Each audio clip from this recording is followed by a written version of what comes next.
adalah gembalaku, takkan kekurangan aku.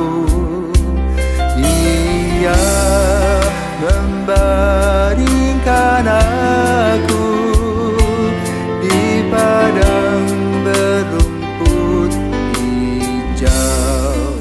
Saudara-saudara yang terkasih di dalam Kristus, selamat pagi. Salam jumpa lagi dalam Sabda Siap Saji. Sabtu, tanggal 4 November 2023, peringatan wajib Santo Carolus Borromeus.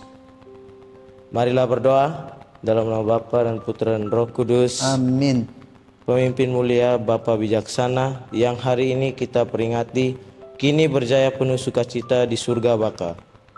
Diberi beban memegang pimpinan selaku guru imam umat baru dengan teladan memberi bimbingan di keuskupan.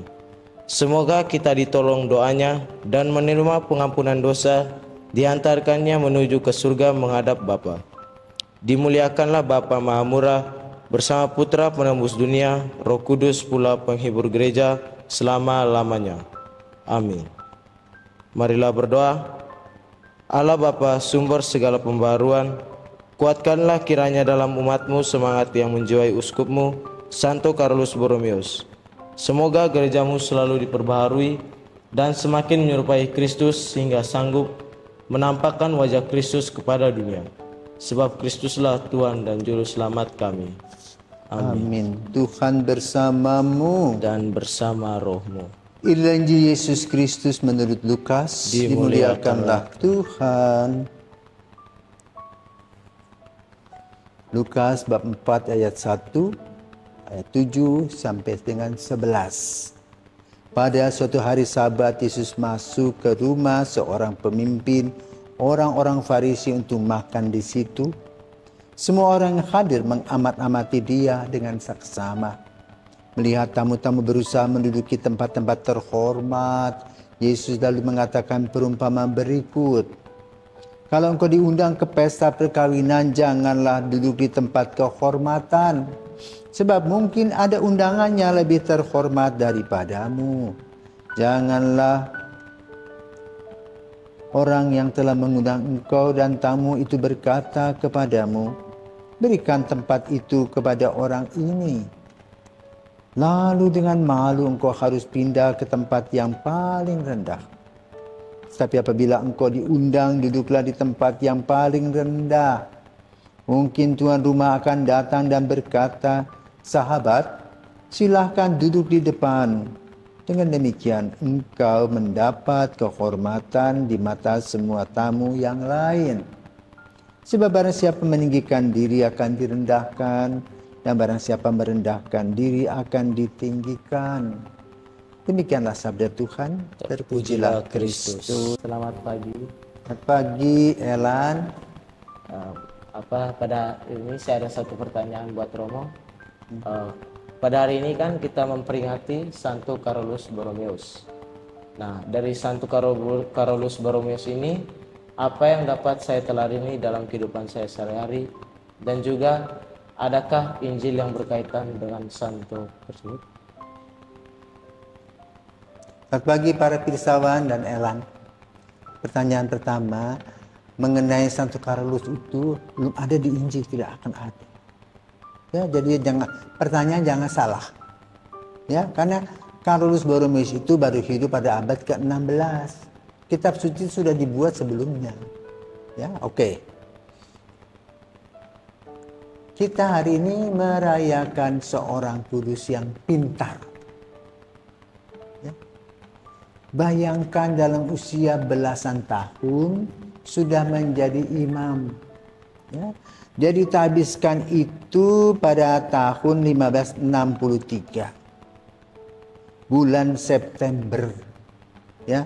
1563 bulan September menjadi imam. Bulan Desember tahun yang sama menjadi uskup. Nggak hebat toh? Kemudian menjadi uskup agung, ya, dan kardinal kemudian pada tahun berikutnya. Hebat.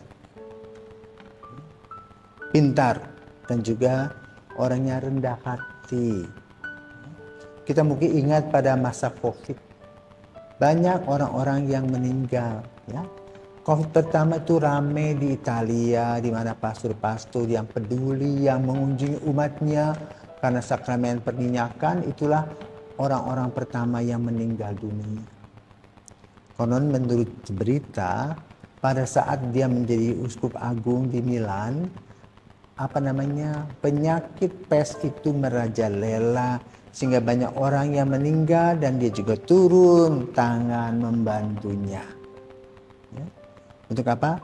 Untuk mengungkapkan cinta kasih seorang uskup agung, seorang kardinal, ya, seorang kardinal yang mempunyai keuskupan, itu Carolus Borromeus. Kardinal yang memiliki keuskupan seperti kalau di Indonesia ini Kardinal Suharyo yang adalah juga uskup agung Jakarta. Jadi waktu itu juga Kardinal Carolus Borromeus menjadi uskup agung di Milan, Italia. Jadi pada saat itu musim pes, sama seperti pandemi pada saat kita pada masa kita yaitu COVID, banyak orang yang pergi selama-lamanya tidak kembali, dan dia mempunyai kepedulian terhadap mereka, turun tangan, gulung, pokoknya dia luar biasa. Sampai akhirnya dia juga kena penyakit itu dan meninggal. Kan itu pada hari ini saudaraku terkasih, yang ditekankan Injil pada hari ini adalah kerendahan hati, bukan kesombongan. Kardinal Carolus Borromeus itu adalah orang yang rendah hati, yang mau turun karena melihat belas kasih. Dan dia berasal dari keluarga bangsawan, yang semuanya serba beres, tinggal teriak saja. Tetapi ketika dia menjadi pejabat gereja, dia turun tangan, dia gulung tangannya untuk bekerja, membantu apa yang bisa dibantu. Karena itu Injil pada hari ini menggambarkan tentang bagaimana seseorang yang sombong akan direndahkan, diceritakan oleh Yesus. Tentang bertamu, janganlah duduk di tempat kehormatan. Karena memang pesta-pesta besar, kalau itu yang berkaitan dengan ningrat itu tuh di meja itu ada namanya. Ya, ditulis nama si A, si B, si C. Maka kita mesti melihat itu biasanya di balik itu dibuat dengan daun. Tulis tapinya, kita mesti lihat itu namanya, baru kita duduk di situ. Jangan kita ambil orang lain punya tempat duduk. Sama seperti kita naik pesawat ya. Naik pesawat kan kita sudah nomornya. Ya, mungkin bagi orang yang pertama kali naik pesawat ya dia pengen duduk paling depan. Padahal nggak ada urusannya. Maka sering ada joke-joke tentang hal itu. Kenapa?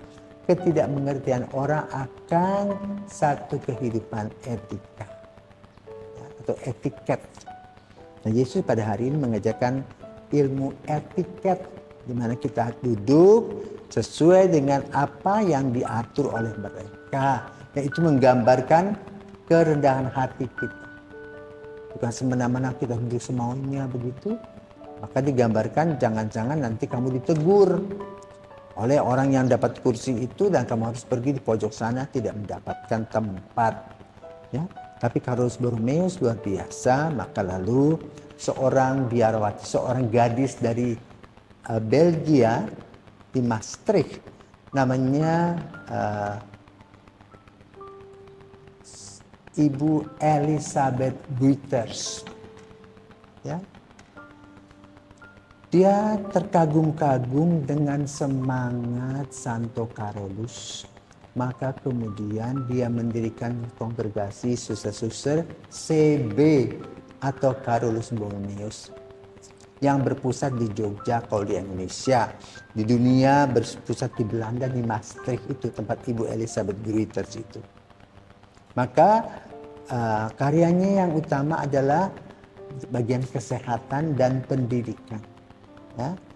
Di Indonesia, para suster CB itu melayani rumah sakit Santo Carolus Jakarta, Santo Borromeus di Bandung, Panti Rapih di Yogyakarta. Ya, kemudian juga di Penfui ada rumah sakit Carolus Borromeus. Lalu juga baru-baru ini mereka mendirikan rumah sakit di Nias dan dalam persiapan di IKM. Ya. Kemudian mereka juga mempunyai yayasan pendidikan di Indonesia bernama Yayasan Tarakanita yang punya sekolah-sekolah di Jakarta, kemudian di Yogyakarta di Keuskupan Agung Semarang. Kemudian juga ada di Keuskupan Surabaya. Ada juga di Keuskupan Tanjung Karang. Ya, itulah suster-suster yang bersemangatkan Santo Carolus Borromeus yang cerdas, bijaksana, rendah hati, bersahaja. Sehingga mereka boleh mewartakan kabar gembira berpatokan pada nasihat Yesus bagi kehidupan orang-orang yang ada di sekitarnya, agar orang ini atau kita menjadi orang-orang yang rendah hati dalam pelayanan kasih. Kepada para suster Carolus Borromeus yang pada hari ini merayakan Pesta Pelindungnya, kami ucapkan selamat, bertugas, bergembira, bersukacita bersama dengan Sang Gembala yaitu Santo Carolus Borromeus, dan marilah kita berdoa. Santo Carolus Borromeus, doakanlah kami. Amin.